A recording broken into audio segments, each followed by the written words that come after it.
BJP. നേതാവ് ശോഭാ സുരേന്ദ്രനെതിരെ മാനനഷ്ട കേസെടുക്കാൻ കോടതി നിർദ്ദേശം. എ.ഐ.സി.സി. General secretary K C. വേണുഗോപാലിന്റെ ഹർജിയിലാണ് ആലപ്പുഴ ജുഡീഷ്യൽ 1-ാം ക്ലാസ് മജിസ്ട്രേറ്റ് കോടതിയുടെ ഉത്തരവ്.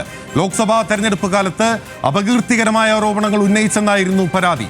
വിവരങ്ങളുമായി ആലപ്പുഴയിൽ നിന്ന് ദേവൻ MP ചേരുന്നു.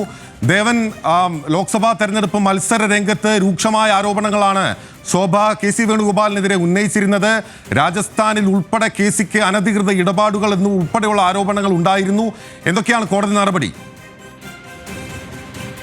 പിന്നിൽ കഴിഞ്ഞ പാർലമെന്റ് തെരഞ്ഞെടുപ്പ് സമയത്താണ് കെ.സി. വേണുഗോപാലിനെതിരെ ശോഭാ സുരേന്ദ്രൻ മാധ്യമങ്ങളിലൂടെ അടക്കം അപകീർത്തികരമായ പരാമർശങ്ങൾ നടത്തിയെന്ന് ചൂണ്ടിക്കാട്ടിക്കൊണ്ട് കെ.സി. വേണുഗോപാൽ ആലപ്പുഴ സൗത്ത് പോലീസിൽ ഒരു പരാതി നൽകിയിരുന്നതിന്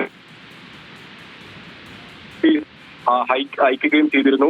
എന്നാൽ ഈ വക്കീൽ നോട്ടീസ് മറുപടി നൽകാത്തതിനെ തുടർന്നാണ് ഇപ്പോൾ ഈ ആലപ്പുഴ ജുഡീഷ്യൽ ഫസ്റ്റ് മജിസ്ട്രേറ്റ് കോടതി ഈ വിഷയത്തിൽ കേസ് എടുക്കാനായി ഇപ്പോൾ കോടതി ഉത്തരവിട്ടിരിക്കുന്നത്. ഇതുമായി ബന്ധപ്പെട്ട് കെ.സി. വേണുഗോപാൽ നേരിട്ടെത്തി കോടതിയിൽ മൊഴി നൽകുകയും ചെയ്തിരുന്നു. എന്നാൽ ഇതിന്റെ പ്രതികരണം കൃത്യസമയത്ത് ശോഭാ സുരേന്ദ്രൻ നൽകാത്തതിനെ തുടർന്നാണ് ഇപ്പോൾ ഇതുമായി ബന്ധപ്പെട്ട് കേസെടുക്കാൻ കോടതിയിൽ നിന്നും ഉത്തരവ് വന്നിരിക്കുന്നത്.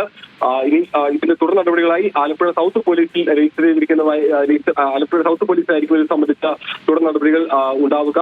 ഇതിന്റെ നേതൃത്വത്തിൽ സൗത്ത് പോലീസായിരിക്കും ഈ കേസ് നടപടികൾ അന്വേഷണങ്ങളുമായി മുന്നോട്ട് പോവുക. ഓക്കെ, ശരി. ശോഭാ സുരേന്ദ്രനെതിരെ കേസെടുക്കാൻ നിർദ്ദേശം ലഭിച്ചിരിക്കുകയാണ്. കോടതി നിർദ്ദേശിച്ചിരിക്കുകയാണ്. കെ.സി. വേണുഗോപാൽ MP യുടെ പരാതിയിൽ ദേവൻ MP ആണ് ആലപ്പുഴയിൽ വിവരങ്ങൾ നൽകിയത്.